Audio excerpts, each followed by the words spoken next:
In this video, let us try to see what are the other masonry units available in alternative to fired clay bricks. In this video, we will be talking about those two blocks, the cement concrete blocks and stabilized mud blocks, which are being used alternatives to this fired clay bricks.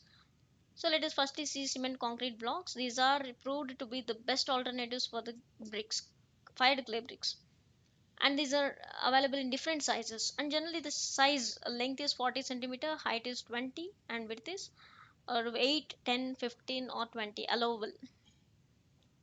Let us check some more sizes later. And concrete blocks can be solid or hollow. If you see solid block, this will be having no holes in it, no cavities in it.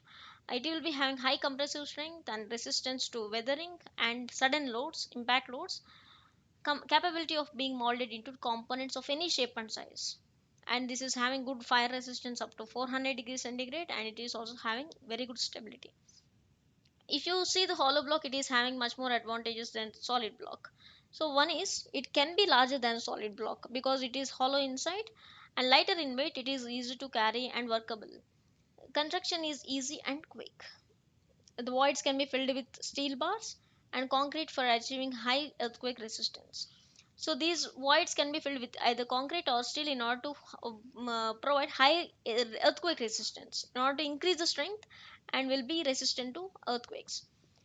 It is having good thermal insulation and also cavities. These cavities can be used for electrical installation and plumbing wires and electrical wires can be inserted, can be passed through them when they are used as the masonry units and walls. So let us see the sizes. This is actually ASC block. I want you people to search about ASC block and compare with the clay brick. So otherwise I will be giving the sizes what I have already mentioned about the solid brick size.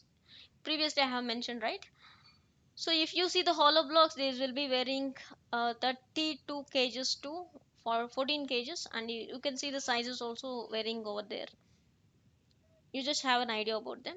So let us see the advantages of this cement concrete blocks. So first one is it is production cost capital is less. This is the cost is very less to produce, and the production cost is lower than the fire bricks, less working time and less mortar consumption. So these are all the economic advantages. With every advantage we can save the money when we compare with the clay brick. And the limitations, whenever we have the benefits we will be having limitations too. So the raw materials must be locally available, otherwise what happens is the raw material have to be transported to the manufacturing site. That increases the production cost including the charges, transportation charges. And the special knowledge and experience of production process is needed. That is obvious for every type of manufacturing unit.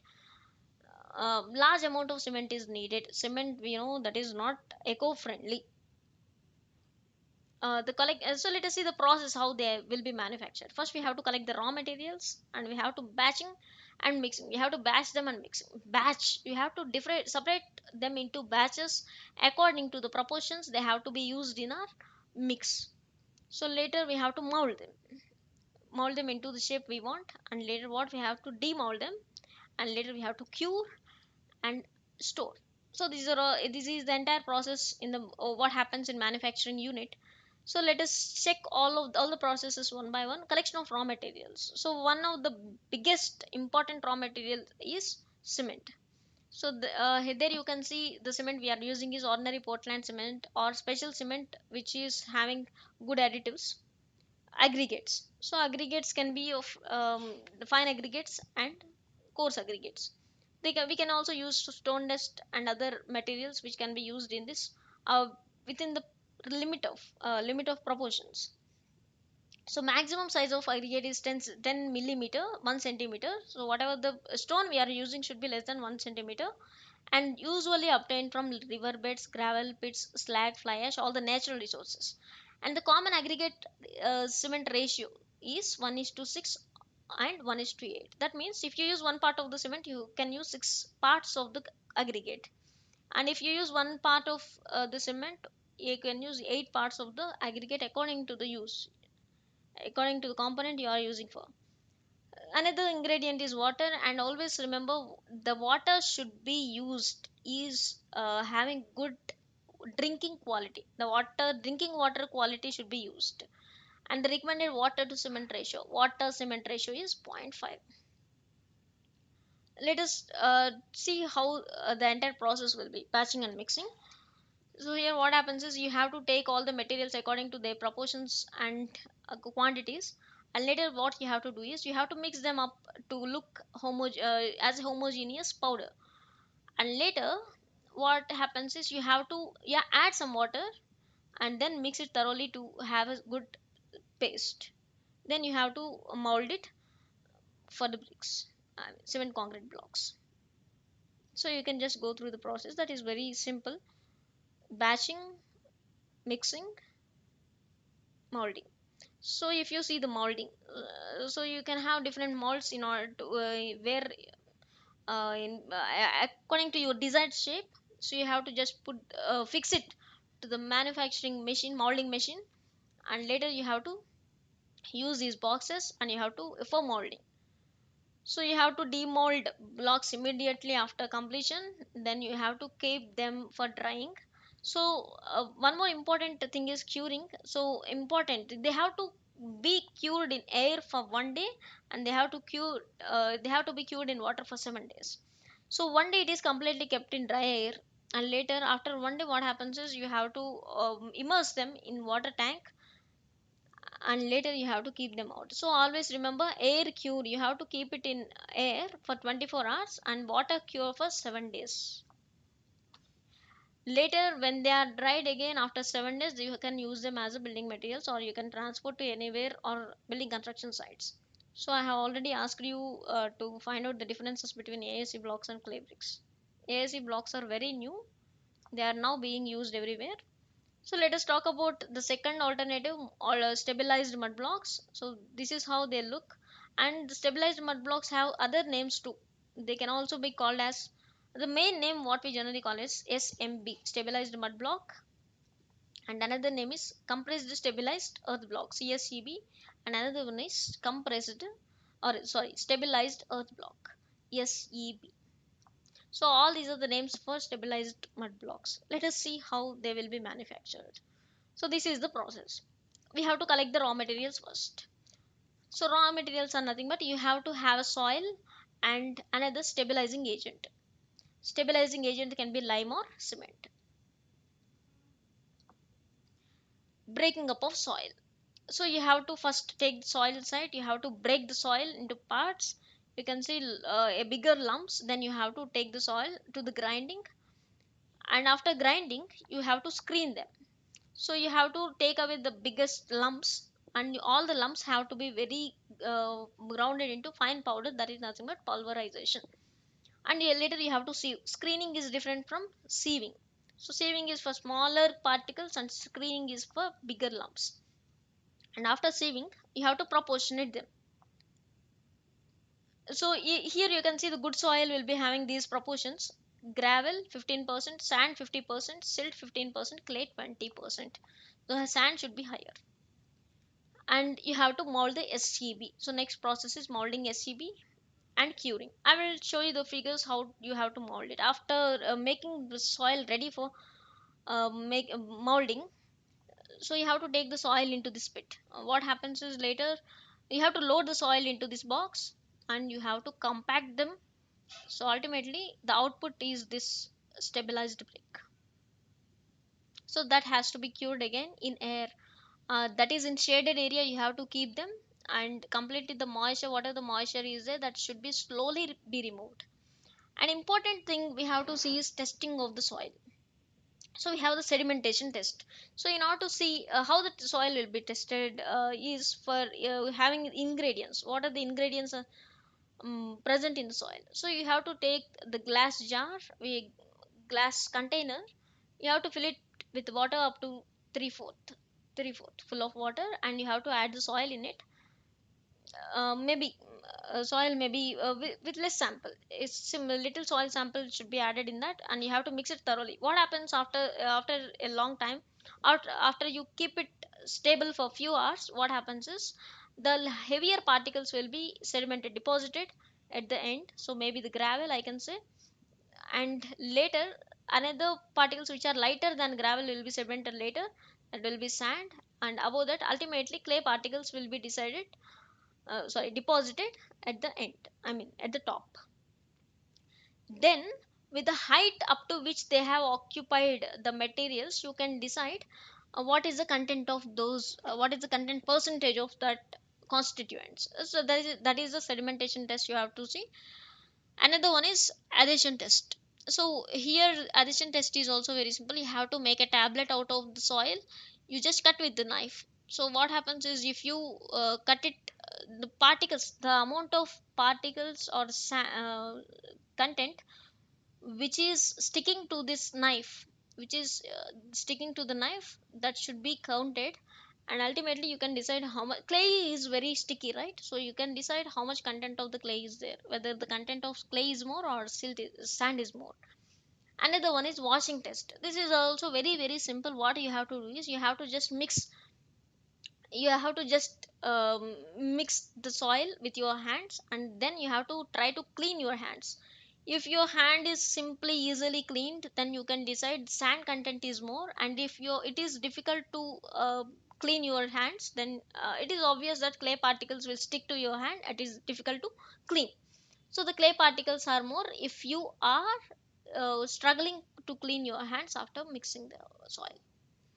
Next one is water retention test. So for this, what happens is, you just take 2 to 3 centimeter diameter soil lump, soil ball.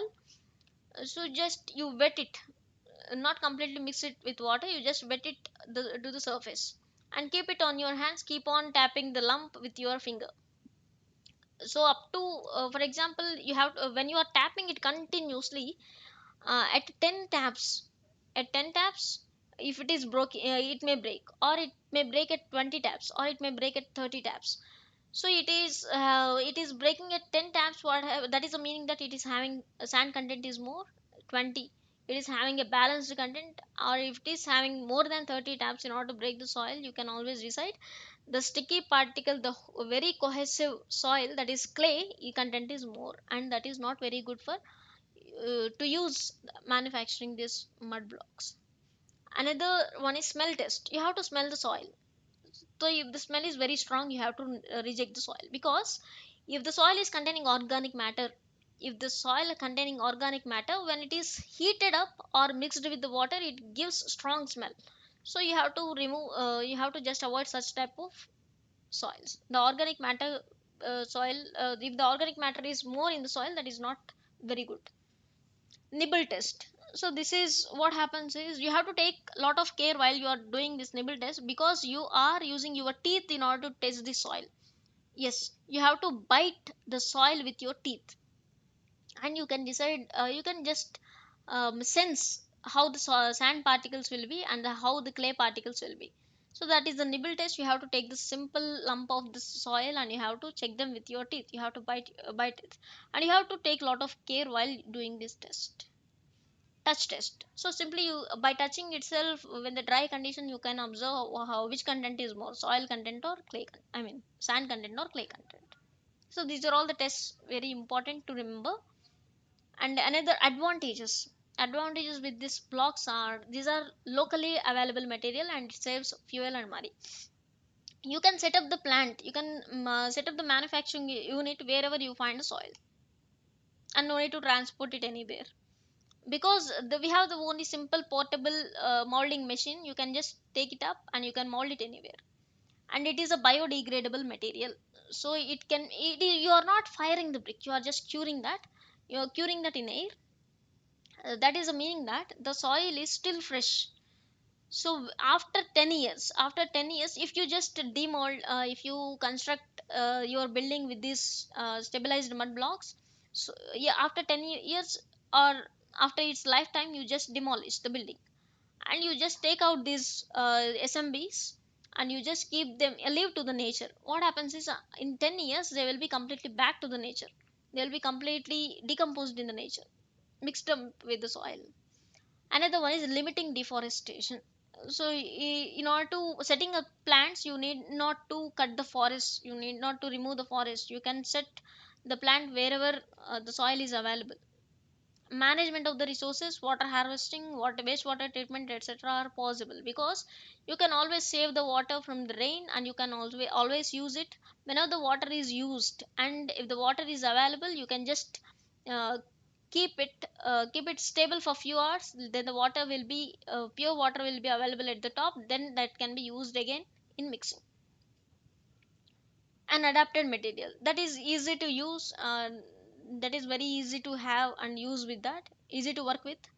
And transferable technology, you can always teach this how it has to be manufactured, that is very important, but the transfer of technology should be very much careful. Social acceptance and eco-friendly, this is completely eco-friendly because we are not firing, we are not using any harmful materials, so it is completely eco-friendly, and this is widely accepted by the social society also. And whenever we have any unit, we will be having also some limitations, demerits. So one is lack of proper soil. So I said we can set up plant wherever the soil is available, but the availability of soil itself is rare. That is one of the limitation for that. Unawareness of need to manage the resources. When you are unable to use the resources properly, the entire process will become expensive. You have to import the resources.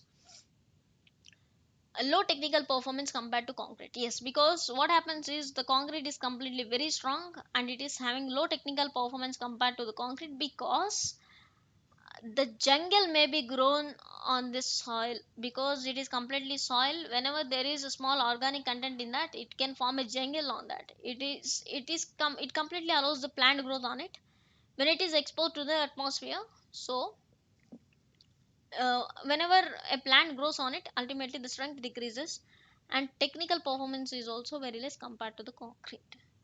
And the bad quality of unadapted production equipment, if the production equipment is not good, ultimately the purpose will not be served completely.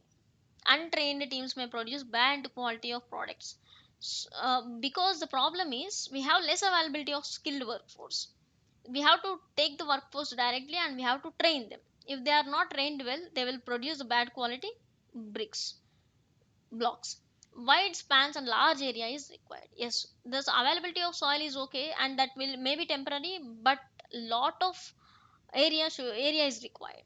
These are all limitations when we see the stabilized mud blocks. This is all for this video. Also, we have seen in here two alternatives for fired clay bricks. One is cement concrete blocks, solid and hollow, and another one is stabilized mud blocks. We have seen their manufacturing, we have seen their merits and demerits. Thanks for watching.